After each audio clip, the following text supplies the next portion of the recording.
Hey everybody, this is Daryl, aka Uddy, from the Simply Incredible podcast. Today I've got my good friend, my good buddy. I've known him for 13, 14 years.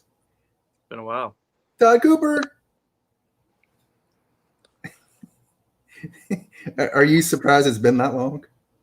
Yeah, it's hard to believe. It's about 2004.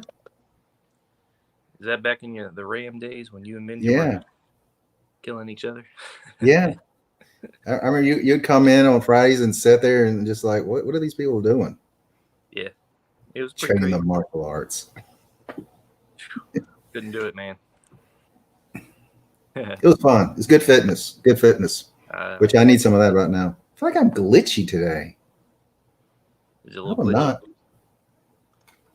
Shouldn't be glitchy. I feel like I am. Does it look like I'm glitchy to you? Looks fine to me. No. Okay. Well, that's good enough for me then. Let's see. All right. Tonight we are talking about disc golf.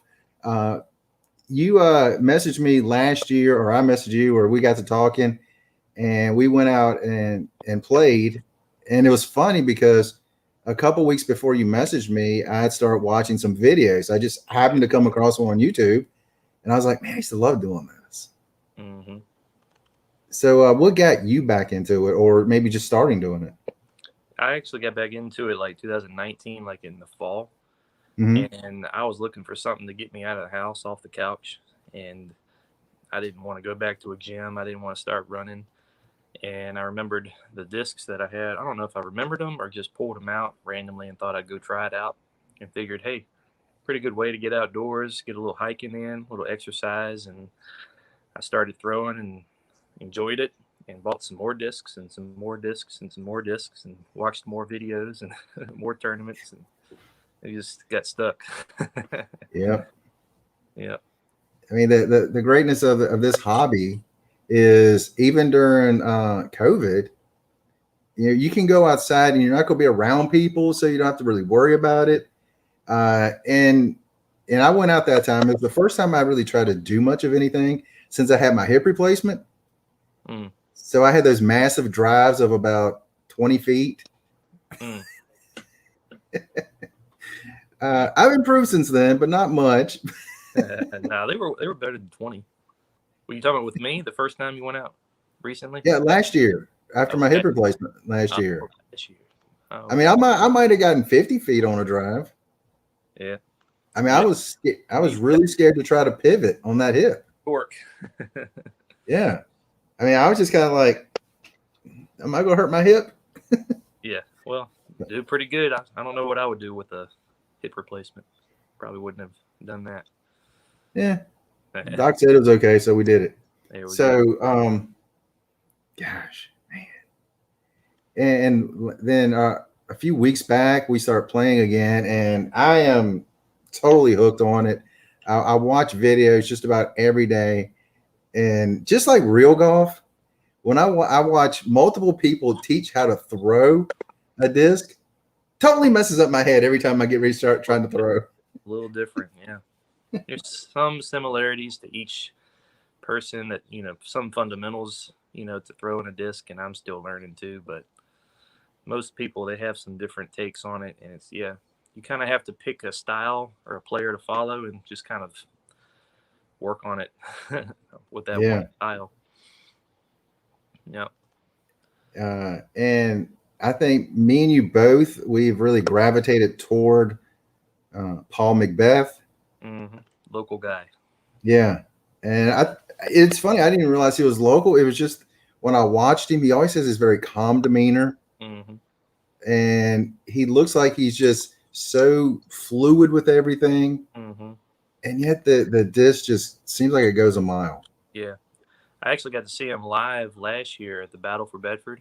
It was in June, I think, right after like some of the COVID stuff started, and was it after last year, 2020? Yeah. They started allowing a few little spectators here and there,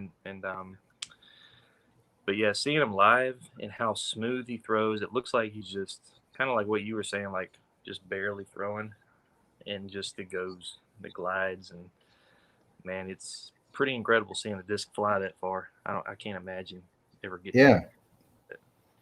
So we were talking about going to, where was it? Charlotte? Is that what we're talking about? Yeah, I really want to go to the United States Disc Golf Championship, USDGC. And So, that's in was September, October? end of September, yeah. And then Yeah. there's the Pro Tour Championship the next week in Rock Hill, South Carolina, just below Charlotte. But I don't think I can do both. But probably the USDGC if they allow spectators. They'll probably charge like admission too, because one of the recent tournaments, I think Jonesboro, they had some passes that you had to buy. I don't remember how much they were, but had a limited number of passes, so you got to be on it. And that was one thing I was wondering about them, if it was just people can just show up or what, because I was watching, I think 2019 the European Open, Yeah, and it's thousands of people out there for those. Yeah, if you haven't seen that tournament, go back and look at some European Open tournaments on YouTube, and it looks like the PGA. There's people packed on the line down the fairway, and they have open fairways out there where a lot of stuff here is wooded and tight. Some of the courses here are open, but you're not going to see that crowd being able to go into the woods. But out there, you could see the whole crowd. Pretty impressive. Europe is crazy in the disc golf. Yeah, I was watching a video with Paul, and he was talking about that, Paul Mcbeth, and I was like, he can't be that many people out there. And then when I watched one, I was like, oh my goodness, these guys are rock stars. The guys and the gals, they're rock stars when they go to Europe and play. Yeah, it's electrifying when you watch it on YouTube. It really gets you pumped up and excited, and you want to see that here. And I think we're going to start seeing it here if we can get past this pandemic. But slowly but surely, we're getting spectators back on the tour. If you watch the Pro Tour today, if you watch some of the tournament today or this weekend, I don't have the thing to actually watch it, so I wait till the next day and watch on Jomez or some of the other channels. Right. So you just get like the lead groups. Right. Like with this tournament, it's a big tournament, which is actually something I want to get into, is because there are different types of tournament. Like I was looking on the points, you have like a silver series. Is that like your regular events? Silver series is like it's a lesser weighted tournament, I guess, for the Pro Tour points, because at the end of the year they have a tally of certain points. And the big tournaments you want to hit are the actual Pro Tour events, like Jonesboro, like Las Vegas, and can't remember. But then those will have more points available to win based on how you finish. But then the Silver Series will have less amount of points because it's not as weighted. Then they have National Tour tournaments, which it's not a part of the Pro Tour. A lot of guys, a lot of people just don't go to the national tours anymore because they want to either prepare for the next Pro Tour event or just save their body, or, recuperate, from the previous tournament or whatever. But some guys are just machines and they like to go to all of them. But Katrina Allen, she's one that does tons of tournaments. I don't know some of the men. I don't know if any of them are really hitting every single one, but Pro Tour's got a lot. They're pretty busy with just the Pro Tour events and Silver Series. Yep. I mean, it seems like there's an event every weekend. And Paul was saying, I keep going back to him because, again, I watched so many videos with him. So that's why I keep going back to what he has said.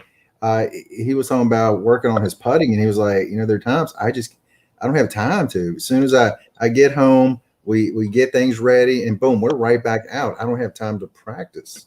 And they ain't got disc golf's big right now, but it's not as big as like NBA, of course, or some of the major sports. So they don't have people flying them here and there, driving them here and there. Like Paul's drives his own RV everywhere across the whole country.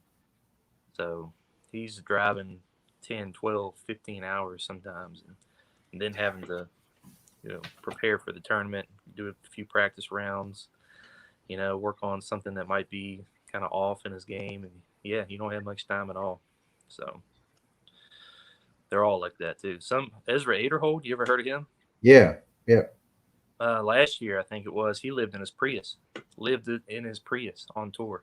Wow. He had these batteries like installed in the floor of his Prius, and it basically helped kind of run. Of course, the Prius already has these big batteries in it too, but he had Mhm. something else added to it, and he had a crock pot in there where he cooked like his beans, and he had it lay down where he had his bed, and he had everything just crammed into this little Prius. And of course, Priuses are great on gas, and he has to cut some corners to make it on tour. But he's sponsored now with Discraft, so he's able to get in an RV. He travels with Paul Ulibarri now, I think. Yeah, that's a pretty crazy story. That just shows the dedication that so many of the competitors have, Mm-hmm. and it brings me to this: the women. I Mm-hmm. feel so bad for them. Their paydays are so low, and like in this tournament that's going on this week, I think there's like 30 some ladies in it, Mm-hmm. and they're doing the best they can to just make it. Even the best players, they're just struggling just to make it, just to have a sport that they love. Yep. And they're working on it too. The Disc Golf Pro Tour is really a big advocate for helping spark the women, the FPO side, and getting more players in. PDGA is working on it too. But like for example, last year the Pro Tour Championship was the biggest payout in disc golf history. The winner got $20,000, and they made sure it was equal to women. So men's That's awesome. got 20,000 and women's got 20,000 first place. So and it makes sense too because you have 32 players that make it. The top 32 make it in the men's. Mhm. Top 32, correction, I think top 16 made it to females. That's but my still it made sense to, as hard as they work to get there, pay out, make it equal. In that Yeah, case, it worked out. So, but every tournament's not the same, so yeah, kind of difficult. Money's does not growing on trees, but it's coming in. Disc golf is yeah. growing. So, Yeah, I gotta be honest. The more I watch it, the more I like watching the women. It's because I my game. You know my game. I mean my drives, and this is pathetic. I'll say it. I'm getting a little bit better. Like my max drive right now is like 150 feet. I might get 175 on a good day, but as I'm getting used to my hip and everything coming through, it's getting a little bit better. mm-hmm. But when I watch the women play, they're not throwing a disc like Simon Lazat, where he throws one 300 feet up and it goes 400 feet out, and he basically drops it almost where he wants it to. Yeah, it's incredible. I mean, that kind of thing is it's unworldly to me how they can do that. Yeah, but yeah, the women Yeah, are ripping at probably 400 plus. yeah, I mean, Paige Pierce or Katrina who I Allen. was going to mention, Paige. Mm-hmm. Love watching her play. I've never seen her in person, but she looks tiny on TV. I think she is pretty tiny. I've never And seen her in person, but and when she throws a disc, it's like, how do you throw a disc 450 and has control over that 450? it's all about form, man. Timing too, Yep. big issue, and yeah, consistency with that form and timing. I haven't got there yet.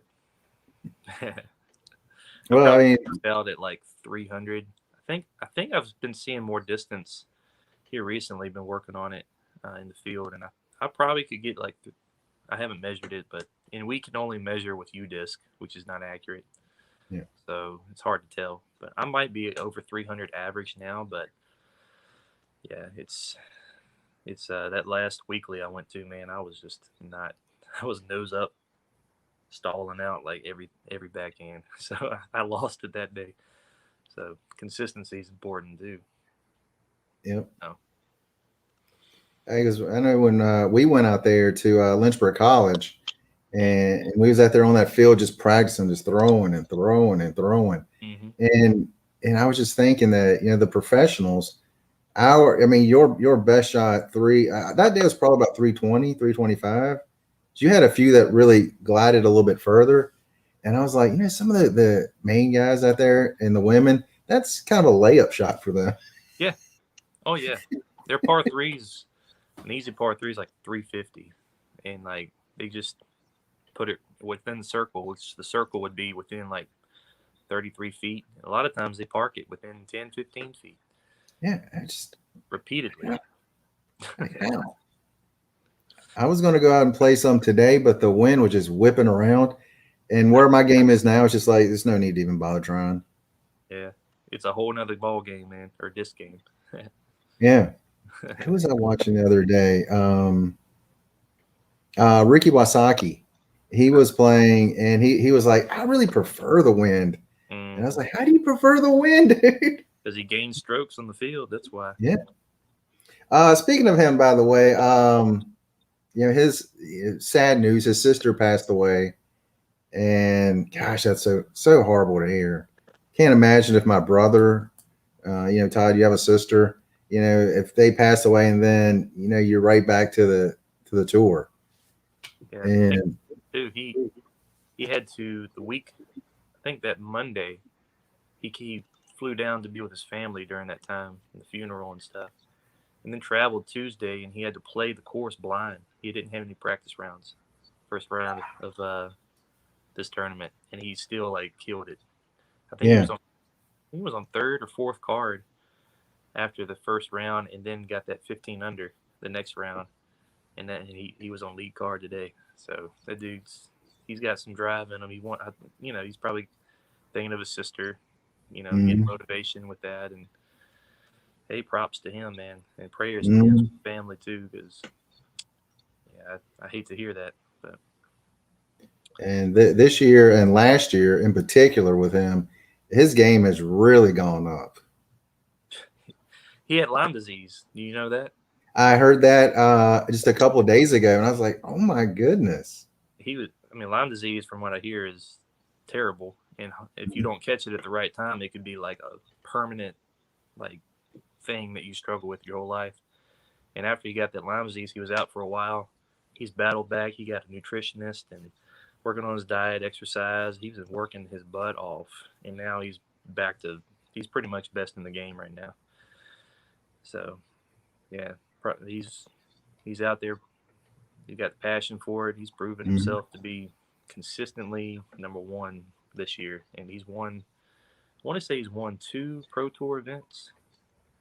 No, he won a Silver Series. That's Pro Tour, but I think he won Jonesboro. Where are we at now? I forgot. Emporia. So Jonesboro, I think. Jonesboro was last week. Yeah, I think he won that. I don't think he was in that one. Was he? Well, he was in Jonesboro. That's Pro Tour. Yeah. So yeah, I can't quite remember, but he's won a couple, and then he's won a couple series, Silver Series, I think. And if he doesn't win, he's like 5th or 3rd or 2nd or something. So, yeah, it's like every week. It's just incredible what he does every week. Him and Chris Heimsberg. Calvin. Yeah. Calvin. I think Calvin won last week. I might be wrong on that. Oh, that might be true. No, Calvin hadn't won one this year yet. He hasn't? Okay. He's always second. Calvin's always second. The dude is a beast, but he hadn't had the win yet. But he might win this one. He's up there. One of the holes that he was playing yesterday, the first 2 rounds, it was this one hole. It's about 600 and some yards. He basically, his group actually just started doing what he did, and he would get a putter and throw it about 200 feet. And then you had this narrow like landing area, then like some woods along the side, and he would just get 400 feet and just park it. I know the shot you're talking about. Yeah. I'm like a layup zone with some out of bounds curve. Yeah. Right. I think that's hole 3, but yeah.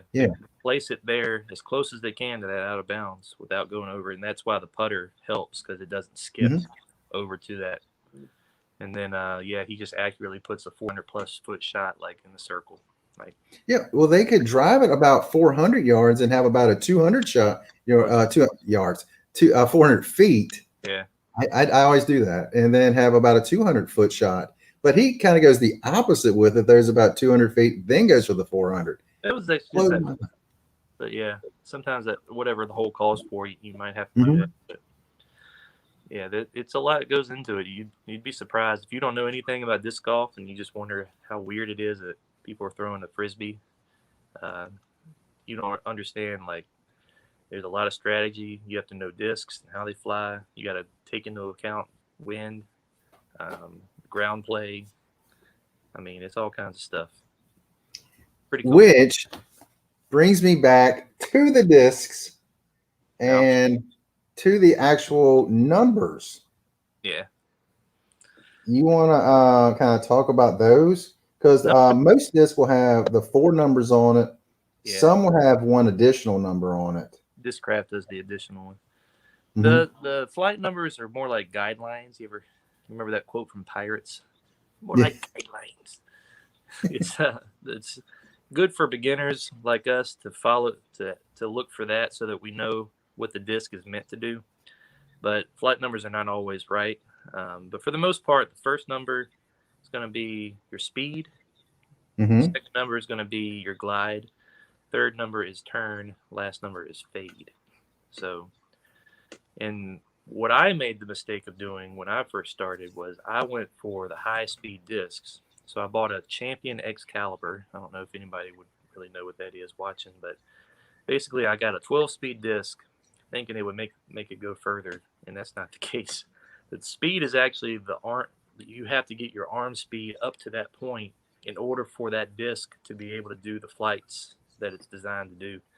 So if you don't have a high arm speed for those 12 speeds, 10 speeds, they have even upwards of 13, 14, but most people, I think, are around 12 speed. If you don't have that arm speed, it's not going to do that. It's just going to go to the ground. Probably 150, 200 feet out. So crash and burn. Yeah, so as a beginner, it's best to go like maybe for like a fairway driver in between like a 6 to 9 speed. And then like throw some putters and mids just to try to learn to throw the disc straight and not have to worry too much about all the other factors that go into those bigger numbers. I'm just now getting into a very understable 12-speed disc, the Thrasher. Understables kind of gives that extra turn to better get some distance for some slower arm speeds too. But yeah, a lot of times it still stalls out on me because I don't get that arm speed up like I'm trying to work on. But I have like 3 discs in my bag that are up there at the 12 speed that I'm trying to consistently get that form dialed in so it does what it's supposed to do. So yeah, the one that I've started doing better with, and you told me when I bought it I would probably like it better, and that's the Stingray. Yeah. And the speed rating on that is a 4, which because again I have very slow arm speed, but I have been throwing it a little bit better, and it's got that glide that's a little further. That definitely helps me out. So yeah, that's become a good one for me. Yeah, go for lower speed with higher turn. That third number, the turn, you want, and it's a negative number, but by higher turn I mean like -2, -3. What's a Stingray, like a -4? -3. -3. It's -3. So I did throw one the other day when we were playing, and the wind got it. And I literally looked at you and was like, "Where's that thing going?" Because it keeps going. Yep. Oh, yeah. It went like what, 200 and some feet? Yeah, you got you a good 200-foot shot there. I think the hole's like 226. So you were maybe 30, 40 out, weren't you? But you went way far to the right. So. Yeah, way to the right. Yeah. And it kind of curved it out there, and I was like, "Where's that thing going?" Because I don't throw it that far. Yeah, that's the downfall of understable. Is if there's any sort of wind, it can just, you never know. But yeah, understable is definitely still good for like tailwind.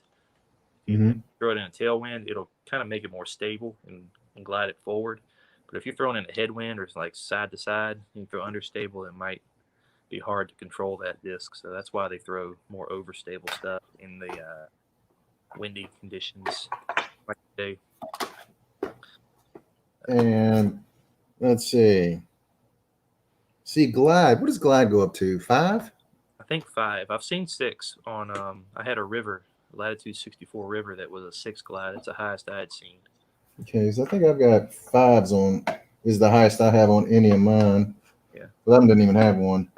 And then the negative, the stability, the highest I think I've seen was -5 on that. Maybe -4.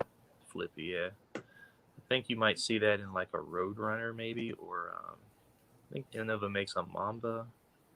Yeah, that kind of stuff. The pros will definitely get those for like rollers. Yeah. We might could still throw something that understable just to get a little extra distance out of it, but I think even you and I could probably turn over one of those to the ground and maybe get a little roller action on the ground. That's pretty. I haven't worked on it too much in my playing, but yeah, that's the one. That's the disc you want for if you want to try some rollers. Yeah, only time I've tried that is going tomahawk style to get a roller. Yeah. Backhand. Yeah, like trying to go backhand with it. I feel like I need to almost lay down to turn it so it's going to roll. But in reality, if you get that right roll, if you got the right disc, the way it's going to curve, it will catch that edge and go. Yeah, that's true too. They'll throw it flat so hard that it just goes straight and then just dumps into the ground and just goes another like 400 feet for the pros. Yeah, it's crazy how those guys do it. And then the next thing is weight of discs. Yeah. Because you were telling me that, again, with my arm speed, that I should get a lower weight, which I can't find any in the 160s, the mid-low 160s around here. Yeah, I mean, play it again? Have you looked there? Yeah, play it again, yeah. You have, really? That you can go in and look at stuff. Dick's Sporting Goods has like a little rack. Not much. It's funny. I went in there the other day and I just looked around. I didn't ask anyone, and I was like, I didn't see any. So maybe I just didn't look in the right place. But yeah, it's just a small little rack at the end of an aisle. It's not much. Mm-hmm. But yeah, weights. PDGA has a weight that's you can't go over it. It's a max weight. I think it's like 180. You have to check me on that. I'm not sure the number for the PDGA approved discs, but yeah, I think a good beginner. I mean, I have some discs. I throw 149 gram Sidewinder. Those are my roller discs that if I ever try one, I'll get those out. And they're like super lightweight, super flippy. And then I have a couple 159s in there. But yeah, I like to throw in the 165 to 172 range with my discs. And if I get a mid-range, you can get max weight on mid-ranges and stuff and not have to worry too much about that. But yeah, but the pros out there probably throwing max weight everything just so they know the wind it'll be consistent in the wind and not get manipulated too much when it gets out there in the air. So that's a whole nother thing too. You got to play, start thinking about when you're selecting discs. It's a whole different world, man. You see all that goes into it. Because I know, but when I first started way back in probably around 2005, one of my friends asked me if I want to go play, and I was like, sure, I'll go play. And I'm just thinking you have like an old disc that you used to throw around at the beach. No, them things will go everywhere in the wind. and so I go over to Dick's. He's like, let's go over there, just pick up a few discs, and we'll go play. So I go over there. I'm like, what the heck is this? It says it's a driver, it's a putter, it's a fairway driver. I'm like, what in the world? And you look at the bottoms of them. Like here's one of my Page Pierce Undertakers. You see it under the bottom. It's almost no lip to it. Mm-hmm. You got the putters. They're big and thick, and this one's all dirty and nasty now. Yep. But oh well. And you see the difference in what these things are built to do. And you don't want to get hit by one of them drivers. No. Yeah. I mean, just that one day we were just tossing, kind of fling them and kept hitting me in the shin. I was like, Like, let me just toss one at your shin and see how you like it. Yeah, and it hurt. I didn't even throw it. I just tossed it at your foot, and it Yeah. hurting. Yeah. It was no maliciousness. Yeah. You're just like little toss. And I was like, dude, that's kind of. Yeah. You can look up on YouTube a video of Ricky Wysocki at tournament maybe last fall. He threw like it was a shot over the trees, so he couldn't see exactly where it was landing. So they didn't know somebody was in the fairway. You can look it up on YouTube. But he hit somebody right in the head. Yeah. The dude walked it off, and he kind of got mad. He was yelling back, "Hey, people on the fairway!" But he got hit right here and just walked it off. I don't know how. He out, but he threw it far. Yeah, you have to look that one up. But I mean, because he throws it so far and has so much speed behind it. Oh my gosh! I think they throw upwards of like 75 miles per hour on a good throw. The pros. So yeah, they're whipping it out for sure. That's what she said. Oh, can we do those jokes here? It came to my mind, but I held it in.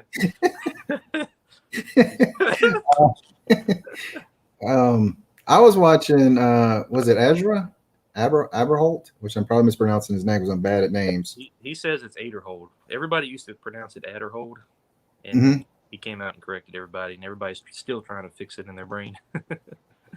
But he did one where he had the heaviest disc at one. I think his heaviest one might have been 178, and then he had the lighter one like in the 150s. Did he have a lightweight one?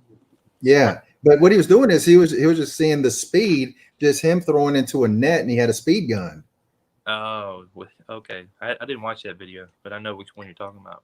And it was about 4 or 5 miles, maybe more than that, almost 15 miles an hour difference from the lightest weight to the heaviest weight disc when he was throwing them. So was it faster or lighter weight? Yeah. Yeah. So which makes me think though, you also have to put into account because again, he was just throwing into a net. He wasn't seeing the distance on them. But I also feel like when you go back to mass, the weight of it going a little bit slower, I still feel like it's going to get a lot more distance. Yeah. Because like I said before, the more heavier and overstable will be more consistent and not be manipulated too much in the wind. So yeah, I could see it. But at the same time, if it's like no wind, no elements or whatever that might hinder the disc, that lightweight understable might get you more in that condition. But that's why they always recommend for beginners to go lightweight and understable, so you can, because heavier and overstable will just dump into the ground. So yeah, I was because when he was talking about that, and I was thinking, well, I mean, when you go back to Einstein, mass times velocity. So the heavy one might go a little bit slower. I feel like it still might go further distance. Maybe for Ezra. E equals MC squared. Okay. I'm not talking about for me and you. I mean, me and you. Like the professional guys, I'm just like, yeah, if you got that extra heavy with that same speed going through it, with that, you're going to get a little bit more distance with it. Yeah, I can't help you with math there. I used to love math, and I used to tutor and everything, and that's gone. Hey, you know what you can do though with math? Tally up our scores. Yeah, I messed that up one time too when I was doing a weekly. You got to get those scores right. So don't trust me with the score taking. I might add. Yeah, on a couple of the holes that we were playing, I was like, I lost track of how many shots I've taken. Yeah. It's like, was that 6, 7, or 8?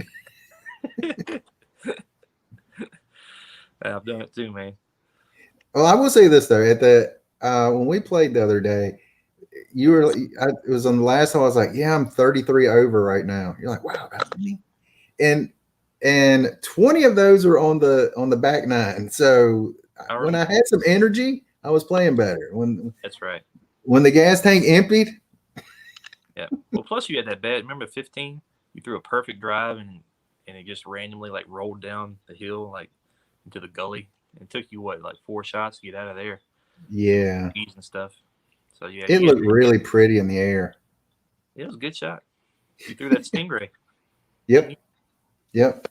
Exactly. When I let it go, I was like, it's going beautiful. It's turning. It's going right where I want it. It was a little short of where I actually thought it was, but well, I'm okay with it because my theory is I'm still at the early stages and I can only get better.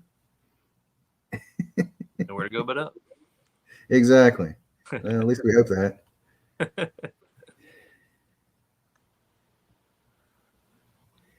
Who's your favorite male and female player if Paul Macbeth was not on the board? Mm-hmm. Chris Dickerson, Tennessee guy. The bearded wonder, as I like to call him. Yeah, he won the USDGC last year. Oh, did he? I think he's a good Christian guy too, and from what I've seen on his Instagrams and social media, he doesn't do a whole lot of social media, but yeah, he's pretty cool. They call him the robot chicken. Don't know why. They call him robot because he's like a robot. He's just so mechanical and just consistent with everything that he does. I don't know where the chicken comes from, but I have to research that. But yeah, Chris Dickerson's good. Maybe it's because he used to like the TV show Robot Chicken. Is that a show? I didn't know that. Yeah. It was a kind of an animated kind of claymation type of show that would come on late at night. Did they play disc golf? Well, I hadn't heard of it. No. I mean, like some of the skits on it, they would have like action figures. You have like Skeletor, Batman, Thor. Like some of them were like lifting weights and stuff. It's like this doesn't even make sense. All these are from different genres. What the? It was comedy. It was comedy. It wasn't clean G-rated comedy either. So there you go. Okay. But anyway.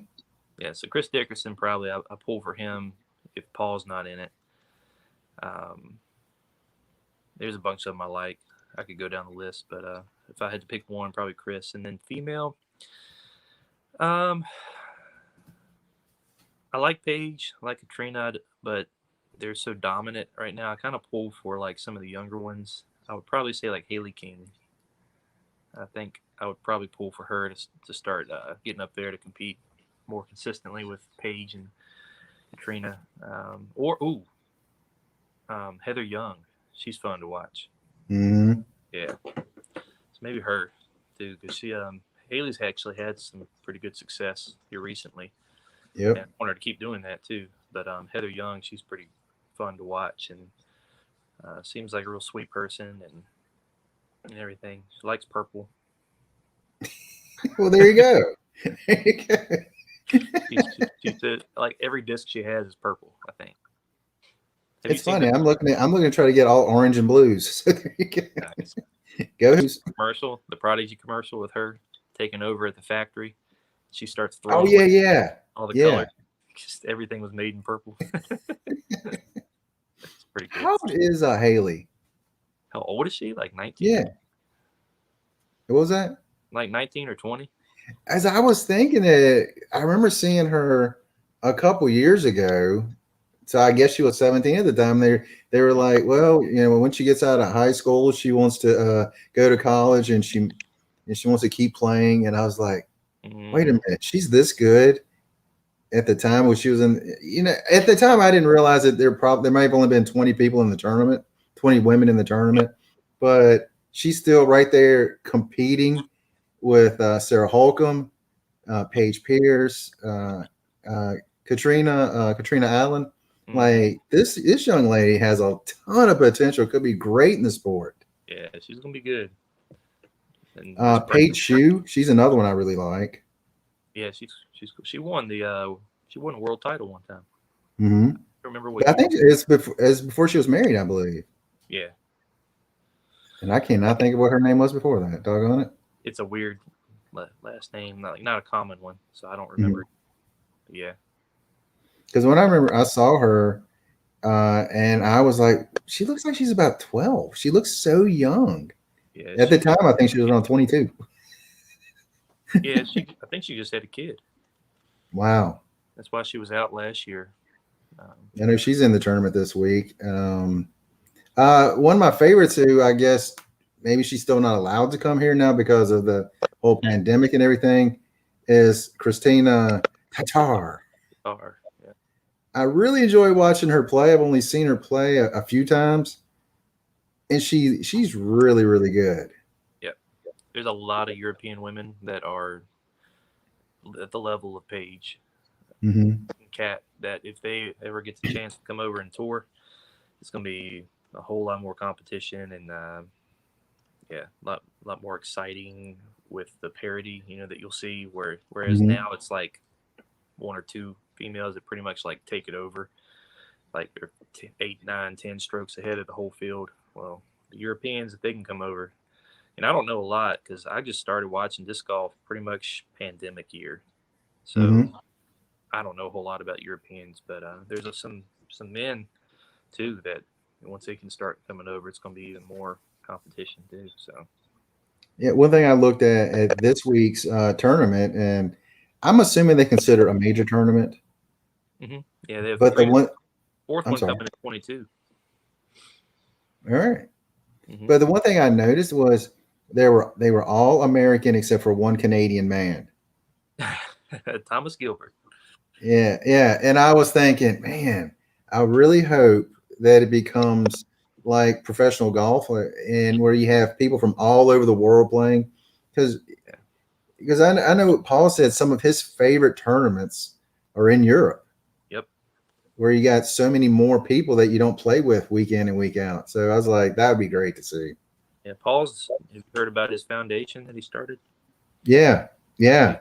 he's trying to get disc golf courses put in around places in the world that don't have it, and have a lot of youth in that area, so that they can Mhm. start learning really young. And you never know, might be the start of something big. Hmm. Um, Which means I need to go ahead and get that 2016 Topps Allen and Ginter Paul Mcbeth rookie card. yes, it's gonna be worth something. Hmm. I know. I Well, haven't found any trading cards yet. They have them. I know they came out with a set a few years ago, Yeah. and it's pretty expensive. Yeah. I ain't got the money right now. I stopped buying discs. There we go. Yeah, I am just getting into buying this, so I'm starting to really learn the ratings on them, so that way I can learn what's better for my game instead of just going, oh look, like the and the reason I bought the Firebird originally back in the day. Oh look, it's so shiny. I really like how shiny it is. The shiny ones and the prettier ones do fly better. I Oh, can't there you prove go. science, but it's true. What I'm gonna do is I'm gonna get one of these discs and I'm gonna wrap it in aluminum foil and then I'm gonna try to throw it. Yeah. Well, that wouldn't be very pretty. That wouldn't work. I said it would look good. I will get some like glue and some gold, some of that gold leaf, and put on it. Make a Whatever. little design out of it. Hey, if it goes in the basket, that's all you need. There you go. Yeah, it'll go in there. It might take 10 shots, but it'll get there. Canadians rule. Tell them, Gretzky. Let's see. Oh, something else I wanted to talk about, because we've talked about this some, and I still don't understand it. Is how do they get the player ratings? Mm, it's a it's a algorithm of some sorts. If you go into the Nick and Matt show like earlier on in there, because they just started last year. I think earlier in one of their early episodes, maybe 5 or 6, they have the guy, or at least he was one of maybe 2 or 3 people that actually came up with the rating system, and they really go into detail. So I'll probably point everybody to the Nick and Matt show there, because all I know about it is basically they have a scratch score that's 1,000 Mm-hmm. based on how everybody played that round, how the weather was, and the conditions, and they come up with a scratch score somehow. And then if you score, like, let's just say scratch is what, maybe 6 under par for that round. If you score 8 under, then your rating would be 10-20. So every stroke better is an extra 10 points on your rating, or every stroke worse is 10 points subtracted from that scratch score. So if you get a 4 under, then you'd be a 980 for that round. So, and they calculated somehow. I can't really go any further into detail with other than that, because I think probably not many people know really how it works.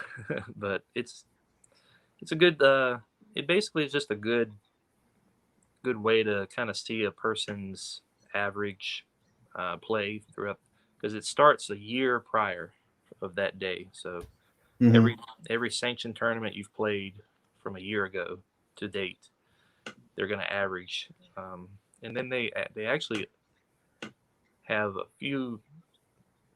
They actually take out a few of your worst ones.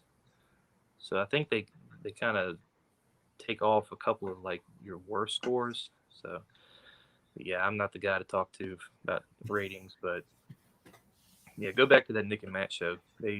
I watched it and I'm still lost, but a lot more detail. Yeah, I was telling you, I was like, it sounds like the NFL quarterback rating system. Yeah, it's like there's a whole bunch of numbers, and it comes out to he is rating at 112. Like, how did you get that rating? You really don't need to know that. You just need to know it's 112. Yeah. See, I've played one sanctioned tournament in my career. It was a C tier in Manita, and it was just a 1-day tournament with 2 rounds, and I rated. I had 12 under first round, and I had 12 under second round. Great day. First. Oh, did I say under? Sorry. Yeah. I lied. 12 over. That's only 24 strokes. First round, 12 over second round, and it was rated 813 first round, rated 817 second round. So my current rating is like 815. So I'm on my way. There you go. There you go. Paul, Simon, Ricky, look out. Mm-hmm. Look out. I did that same mistake last weekend when I was playing with those guys. I was telling them I scored at the New London course that Paul just opened up, the one he designed. I was like, yeah, I scored first round like 20 under, and then the second round I was like 23 under. And they were like, come on. It's like, well, that 1,200 footer you got an eagle on. Oh, yeah. A couple of eagles. So, yeah. Like, I really want to go to that course, but not for a long time. Yeah, not till when I get more distance and more control over where it's going. It would be nice if it had like right at hole 9, if it ended like at the parking lot and then started the last 9. But hole 9 is like way far away from the parking lot, so you can't really even split it up. So if you go, it's an 18-hole, pretty much 2.5 hour, 3-hour round. It's 2 miles long. And you know how healthy I am right now. I'm just not ready for that. Yeah, it's got some elevation. It's not as much elevation, but it's just so long. Oh, you're exhausted. Plus, you have to like throw max distance almost every shot. Yeah, I was watching those guys. Man, wait, let me ask you this question: what determines players getting into a tournament? Because I know Big Germ, he's not in this tournament. Mm-hmm. I think he decided not to play. He's Big Germ. He's a popular commentator, so a lot of and Nate Sexton. So Nate Sexton's playing this tournament, but last tournament he didn't play because he was on commentary. So they actually are employees of Disc Golf Pro Tour, and of course they work for Jomez too, and they're pretty busy with that. They kind of are segueing into like a career of just basically commentating, but they're still good enough to compete on tour too. But yeah, to get into a tournament, I think for the pros, I don't know of anything that locks them in, but I would imagine tournament directors out there would not turn away somebody like Paul Mcbeth or Jeremy Coling or whoever, because they want that attention, they want the publicity there. But if you're just an amateur or somebody that's just wanting to get in, you can get into a pro tour event right now. but you just have to be right on the dot when the registration opens, and Mhm. refresh, and try to get in, because they max out within minutes. So Pretty I was difficult. looking at today through the third round, the worst player, and I hate to say the worst player, the player that's got the lowest Yeah, the lowest score right now would be like is plus 50, 50. and first place is minus 33. Yeah, That's 83 shots behind. so you're saying there's a chance. I'm saying there's a chance. Yeah, see, I would say that's something I heard recently in a podcast. They're talking about making tour cards or whatever. So you only way you can play a pro tour event is to have one of those pro tour cards or whatever. Mm-hmm. So that'll be good because they have a lot of backups in some of these tournaments, and it's because a lot of these guys are just not supposed to be there.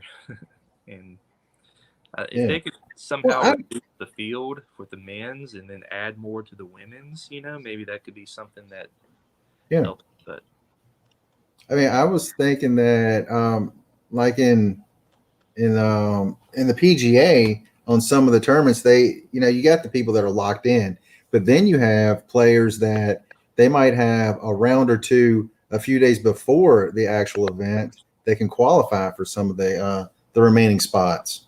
the only tournament we have in disc golf like that is the USDGC, where you Mm-hmm. can actually play a qualifying round prior to the day before, and some people get in that way. But yeah, that's an option. But right now, the Pro Tour right now doesn't have it. So pretty much anybody can get in. They just have to be right on the dot, and have really fast internet. Sign me up. Yeah, let's go, man. Maybe I can I can be paired up with Paul and Simon You want to and they'll be like, dude, what? you want to be on the feature card? I can be on the featured card. Like, look, you can see all 200 of my strokes today. Whew, hard to watch. It'd be hard to watch me too. Well, it'd be like one of those epic fail videos, just over and over again. Paul, Paul and Ricky and Simon, they all go out and get some Burger King or something. Come back. It's like I've almost reached your first shot. Looking at the women, last place is plus 53. Mm-hmm. First place was it minus 13. Yeah. So she's much closer. Yeah. Yeah. I mean, only 66 shots behind. One round to go. I'm saying there's a chance. Yeah. Right now with women, they're just trying to get players to play. So Yeah. like I'm Battle for Bedford last year. I think it was 4 women in the FPO field, just 4, and Elaine King was one of them. That was pretty cool. If you don't know, do you know her? She's a legend, disc golf legend. She's won 200, 300 tournaments or something like that. She's been in it for a while, but she was in it, so it was cool watching her. And then Hannah Mcbeth was in it. And then 2 other women I hadn't heard of, but they were like plus 60 or something. It was, so yeah, right now we're just trying to get, people to come fill the FPO division. And so, Yeah. Like I say, the quickness of the last month or so that I've become completely hooked. I feel like if more people just go out there and play, to be honest, you don't have to be very athletic. mm-hmm. And another thing that, again, let's go back to Paul Mcbeth. He said when he was growing up, he was kind of an outsider, Oh and yeah, he could go out there and play by himself. oh yeah, And he said, and he didn't feel like a nerd about being all by his lonesome. It's oh, yeah. like If you're it was fun. introverted, it's perfect too. But there's also ways if you're extroverted to Yeah. find people to play with in the weeklies and Mm-hmm. stuff. But yeah, it's a game for everybody, especially like Mm-hmm. a course like PC Park. You can take anybody out there, kids, older people, but But yeah, it's a game for anybody. It's pretty cool, pretty fun. And one thing that I do love about the pros is you see videos with with the pros on different channels all the time.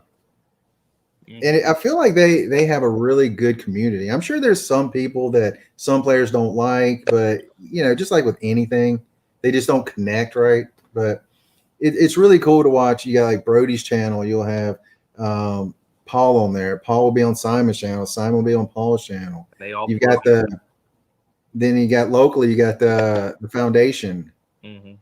Foundation. What's that first name? Foundation Disc Golf. Foundation Disc Golf. Okay. Local guys around here, and it's fun watching them play.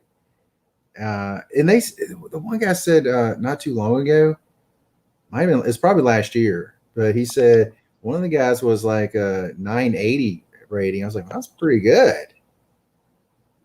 Oh, that seems really good to me. I might be wrong, but that seems really good from the foundation guys. Yeah, it's really good. Hunter Thomas, maybe was it him? Do you remember? I think it's probably Hunter. Yeah. He used to play at Liberty in their team, their college team. I didn't even know they had a team. Yeah, Liberty's got a disc golf team. One of the very few colleges that have it, because Oregon's got one, and they actually have to travel across the country to the East Coast, where there's a few over here that play. Like NC State, I think, has, and Clemson, and some smaller colleges that I don't know, but it's not many. But Liberty, yeah, has one. The Hunter played on them, and he was really good. He's not as good now than he used to be. And he'll tell you that on videos and stuff. But he's also running a business too, and there's a lot of time that you can't be out there on the course playing. Yeah, because right now his disc golf consists of like throwing toilet seats for a stupid video on.